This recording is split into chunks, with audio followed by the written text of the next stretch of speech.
नमस्कार। जन्म कुंडली में 8वें भाव के जागृत होने से क्या क्या बदलता है, जीवन में क्या परिवर्तन आता है, आइए इस वीडियो में हम जानते हैं।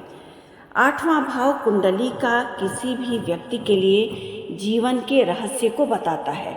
इसको गड्ढा भी कहते हैं। यह गड्ढा हमारे शरीर के हर सूक्ष्म से सूक्ष्म भाग को बताता है, दर्शाता है। कर्म से 11वां मतलब 8वां भाव, लगन से 8वां भाव। हर व्यक्ति कर्म करता है। अब उस कर्म का परिणाम क्या होगा, कोई कुछ भी नहीं जानता है। तब कुंडली का 8वां भाव, जो कि हमारे कर्मों का रिजल्ट बताता है, उसे हम देख करके समझ सकते हैं कि इस व्यक्ति का कर्म क्या है और उस कर्म से मिला हुआ रिजल्ट क्या आएगा। जीवन के हर कर्म का रिजल्ट रहस्यमयी ही होता है औरों के लिए। हमारे कर्म से मिलने वाला लाभ, जो कर्म भाव से 11वां भाव होता है, जन्म कुंडली का 8वां भाव। कर्म कैसा है, कहीं कर्म केवल संघर्ष तो नहीं कराएगा, कर्म के बदले पतन तो नहीं होगा। 8वां भाव कर्म के उत्थान और पतन दोनों को बताता है। 8वां भाव द्वादश भाव से 9वां भाव होता है, मतलब 12वें भाव का भाग्य होता है 8वां भाव। अब 12वां भाव व्यय का है, क्षय का है, ये हम सभी जानते हैं। तो व्यक्ति कमाई को जोड़ करके, वो चाहे किसी भी तरह का उसका जीवन में कर्म हो, उसको जोड़ करके जो व्यय किया वो क्या था। व्यय अच्छा था, जीवन को बढ़ोतरी की तरफ ले जाने वाला था, जमीन में था, सोना में था, या धन में था, या संस्कारों में था, धर्म में था। ये जन्म कुंडली का 12वां भाव और उससे 9वां भाव, उसका भाग्य भाव, अष्टम भाव बताता है। आपने जो व्यय किया उसका रिटर्न अच्छा मिलेगा या बुरा, देर से मिलेगा या जल्दी, ये व्यय भाव का भाग्य बताता है।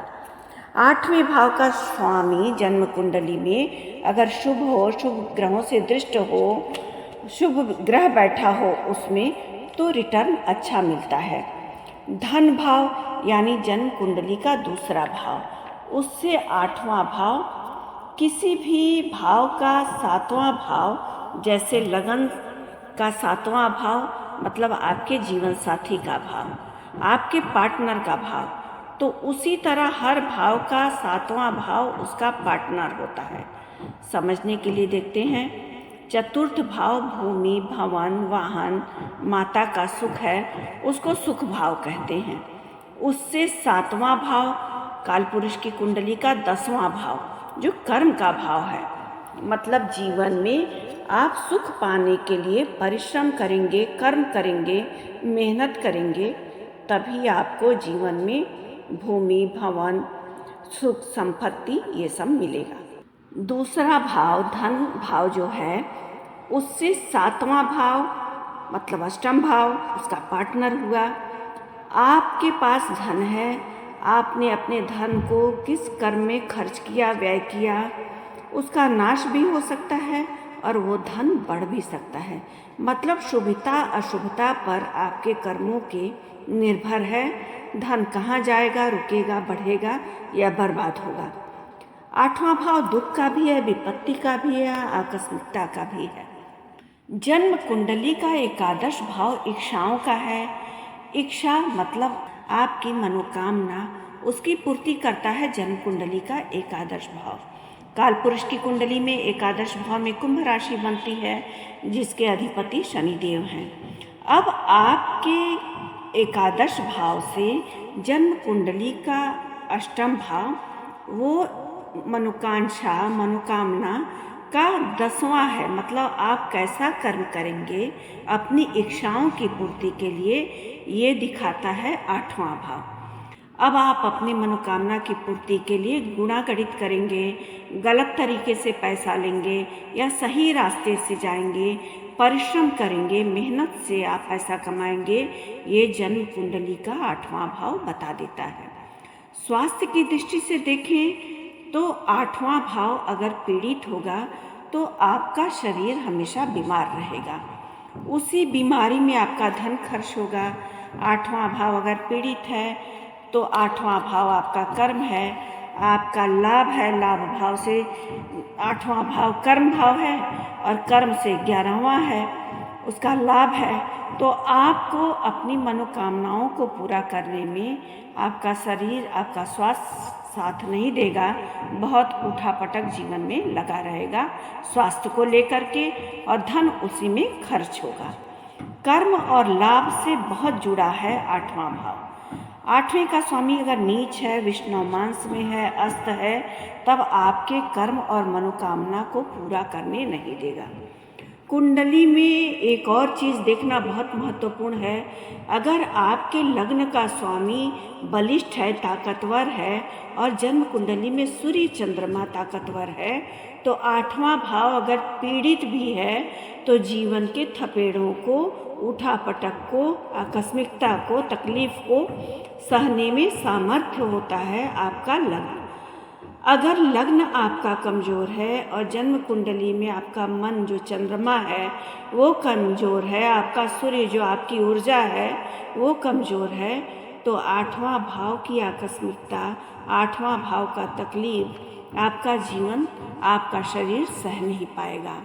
अष्टम भाव है अच्छा अगर, तो आप एक बार ऊपर चले गए जीवन में मेहनत करके, पैसा कमा के, तो धीरे धीरे आगे बढ़ते रहेंगे।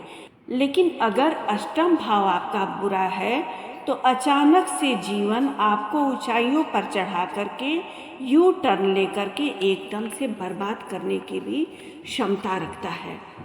8वें घर में अगर क्रूर ग्रह हो और पाप ग्रहों से 8वां भाव दृष्ट भी हो तो बुढ़ापे में दुर्मरण के तरह योग बन जाता है। मतलब कि मृत्यु भी बहुत कष्टकारी होती है ऐसे व्यक्ति की।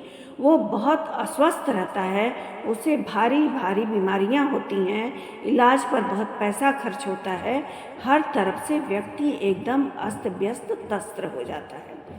अष्टम भाव का शुभ होना बहुत ज़रूरी है।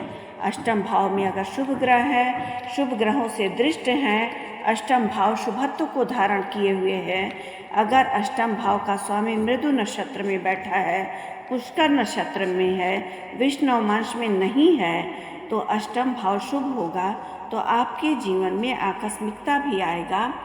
तो अष्टम भाव का स्वामी या उसकी शुभता उसको थाम लेगी, बहुत ज़्यादा आपको जीवन में बिखरने नहीं देगा। अगर अष्टम भाव पर गुरु ग्रह की दृष्टि है या किसी ऐसी राशिपति की दृष्टि है जिसकी राशि अष्टम भाव में बन रही है, तो अष्टम भाव शुभत्व को धारण कर लेता है और जीवन को बहुत ज़्यादा अस्त व्यस्त करने से बचा लेता है। तो आज हमने जाना कि जन्म कुंडली में अष्टम भाव कितना महत्वपूर्ण है और अष्टम भाव के जागृत होने से कितना अच्छा होता है, अष्टम भाव के पीड़ित होने से जीवन में कितना भयानक परिवर्तन होता है, इसके बारे में आज हमने जानकारी ली। आज के लिए बस इतना ही। धन्यवाद।